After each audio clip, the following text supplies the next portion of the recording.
Fala aí galera, beleza? Sejam bem-vindos à nossa última aula desse primeiro módulo de genética do total de 3. Esse primeiro módulo a gente vai encerrar ele com o fator RH. Mas antes de falar sobre esse fator RH, que pode ser positivo ou negativo, segue lá, Prof. Will da Bio, que com certeza vocês não vão se arrepender. A gente tem meme lá, tem algumas informações relacionadas à biologia, tem uma série de coisas. Enfim, acompanha, a gente pode trocar ideia também lá no direct e tal, por mensagem para resolver e tirar dúvidas aí, se vocês tiverem. Então aproveita e segue que vai ajudar também. Mano, cara, o que seria esse fator RH? A gente viu lá na aula anterior que a gente tinha o sistema ABO. Ou seja, a gente pode ser do tipo sanguíneo A, do tipo sanguíneo B, do tipo sanguíneo AB ou O. 4 possibilidades. Mas o Lenny Steiner, ele resolveu esse problema. Ele estudou lá o sistema ABO e definiu, né, como sendo tipo A, B, AB e O. E ele viu que tinha incompatibilidade em alguns sangues. Por exemplo, se eu sou do tipo A, eu não posso receber sangue do tipo B, porque os meus anticorpos presentes nas hemácias, no plasma, vão combater o tipo sanguíneo B que eu estiver recebendo. Então eu não posso receber um tipo sanguíneo que não seja compatível ao meu. Então ele resolveu esse problema. Só que, cara, ainda assim ele continuou estudando esse tipo sanguíneo, porque ainda tinham alguns problemas de aglutinação. E ele não sabia o porquê, porque ele já tinha resolvido aquela parada do sistema ABO.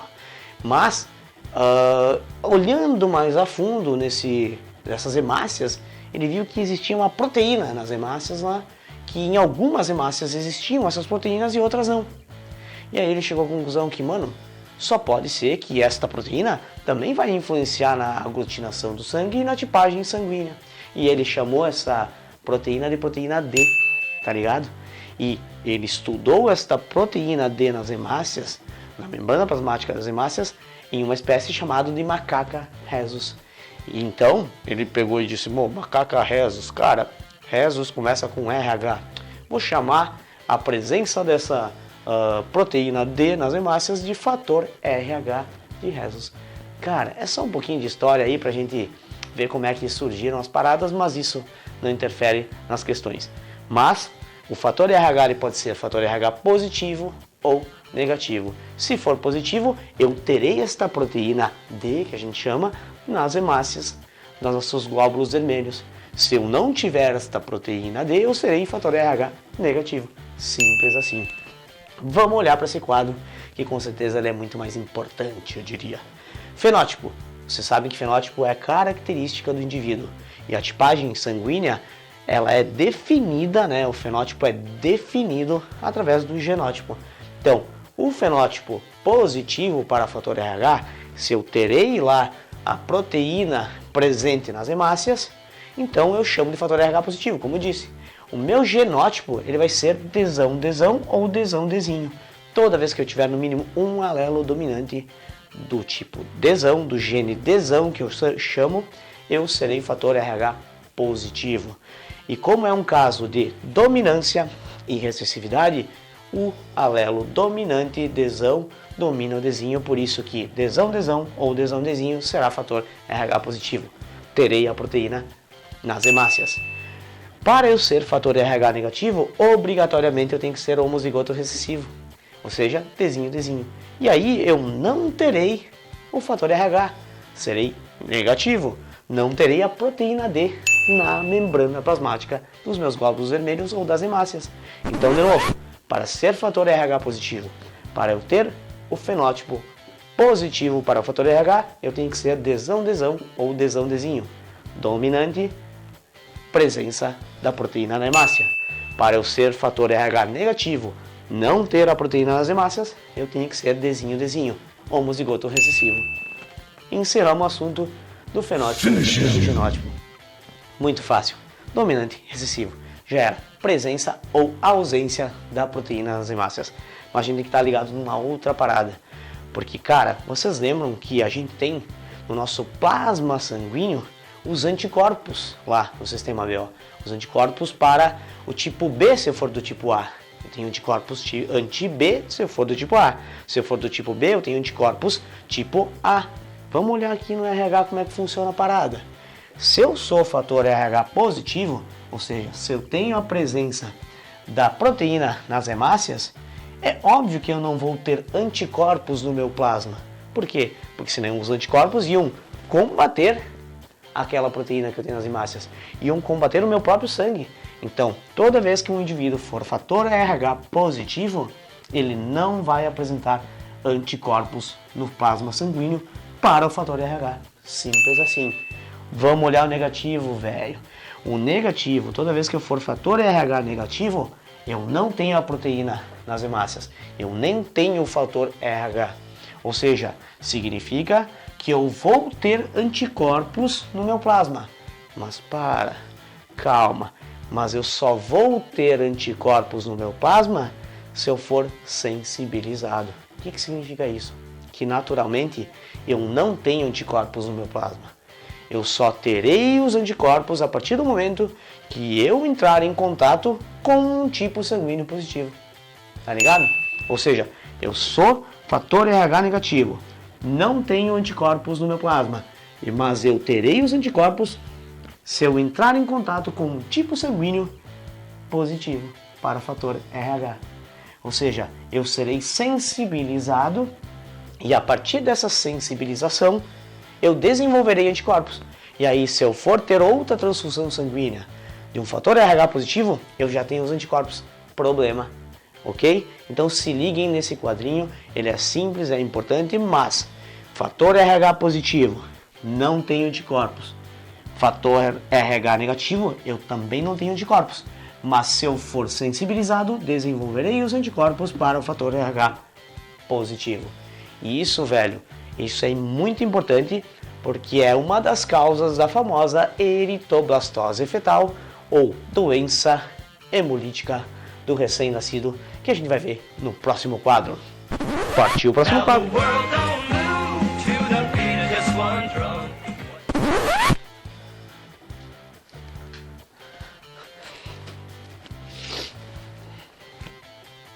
Ready?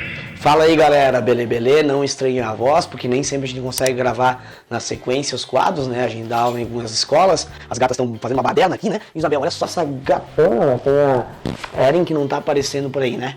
Deixa o pai gravar a aula, valeu? Mas, nesse segundo quadro, a gente vai tratar sobre eritoblastose fetal, velho.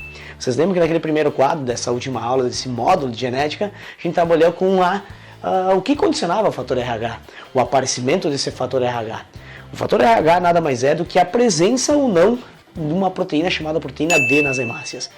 A pessoa que tivesse o genótipo Dzão ou Dzinho apresentaria nas suas hemácias aquele ou aquela proteína D, ou seja, fator RH positivo. Tem a proteína D, fator RH positivo. A pessoa que fosse RH negativa, ela teria nas suas hemácias, ou melhor, não teria essa proteína D nas hemácias, ou seja, ela seria Dzinho, mano.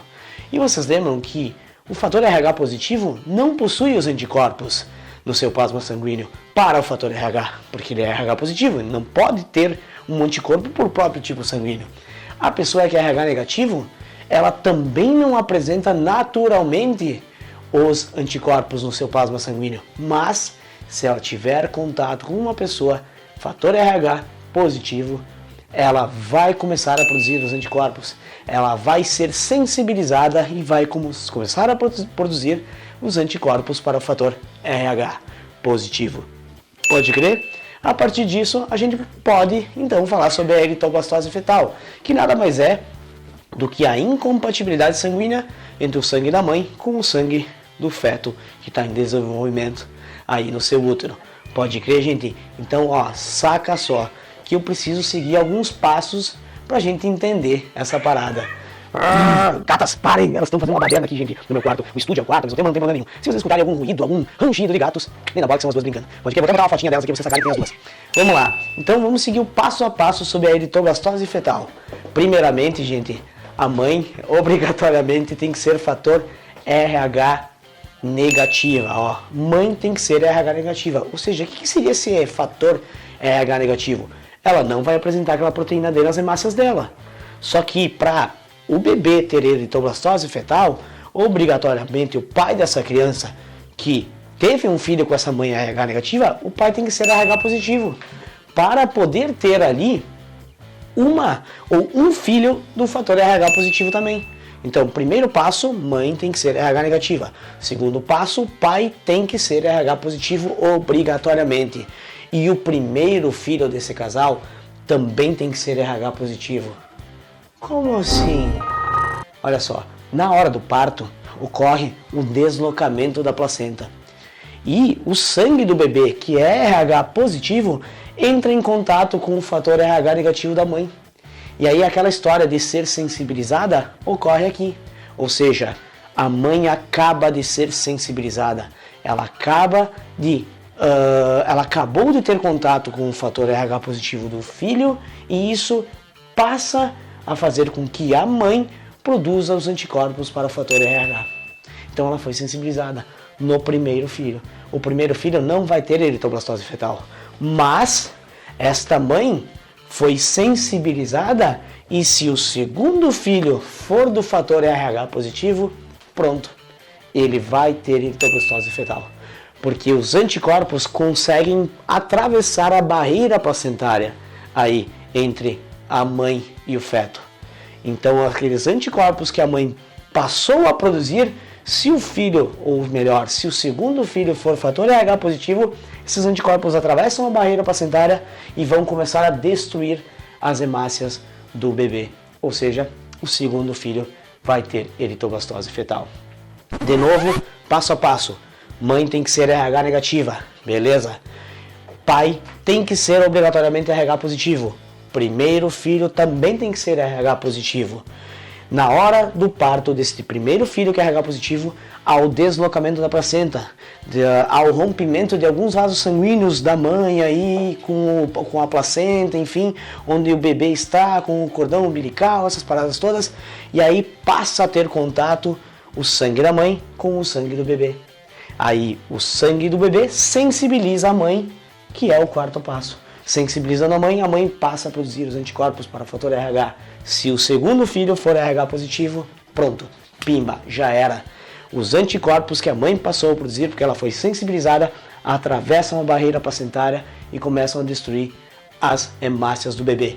E essa condição genética a gente chama de eritroblastose fetal. Mataram a charada. A mãe sempre vai, ou melhor, é sempre no segundo nascimento de um filho RH positivo que vai ter eritroblastose fetal? Não necessariamente. Se a mãe tiver sido sensibilizada antes de ter algum filho, ou seja, numa transfusão sanguínea, se a mãe recebeu um fator RH positivo e ela é RH negativa, ela começa a produzir os anticorpos também. Ela foi sensibilizada numa transfusão sanguínea. Então pode ser que ocorra, tá, a eritroblastose fetal já no primeiro filho RH positivo. Mas normalmente não. O que ocorre é no segundo. Então o Landis Steiner lá nos seus estudos, ele viu que ainda ocorria essa incompatibilidade. Não era somente no fator ABO, né, no sistema ABO. Era o fator RH que condicionava a eritroblastose fetal. Tem um jeito de a gente evitar isso, tá? E como é que é? Através de um tratamento. Qual é esse tratamento? Pouco antes do parto, ou durante o parto, aí, ou pouco depois, ocorre a aplicação do soro anti-RH ou anti-D. Por que anti-D? Antiproteína D das hemácias. Aí na hora que a mãe está fazendo o parto, né, tá dando à luz ao primeiro bebê que é fator RH positivo, os médicos lá já aplicam nela um soro anti-RH. Aí esse soro é anticorpo pronto. Ele já vai destruir as hemácias do filho para não ter contato com as hemácias RH negativa da mãe. E aí a mãe não é sensibilizada. Ou seja, ela pode ter o segundo filho sem problema nenhum. Então, se os médicos identificarem que o filho é RH positivo, eles já aplicam esse soro durante o parto, que vai destruir as hemácias antes das hemácias do bebê ter contato com o sangue da mãe. E aí a mãe não será sensibilizada. Pimba, é o tratamento que a gente tem. Então vocês viram nesse grande primeiro módulo que a gente terminou sobre genética, hoje eritroblastose fetal e fator RH. Se liga nos exercícios e bora pro segundo módulo que tem aí segunda lei de Mendel, interação gênica, linkage e uma série de coisas. E a Isabel está aqui novamente para dar um tchauzinho. O coração incomodou, mas partiu segundo módulo, galera. Mas que voa.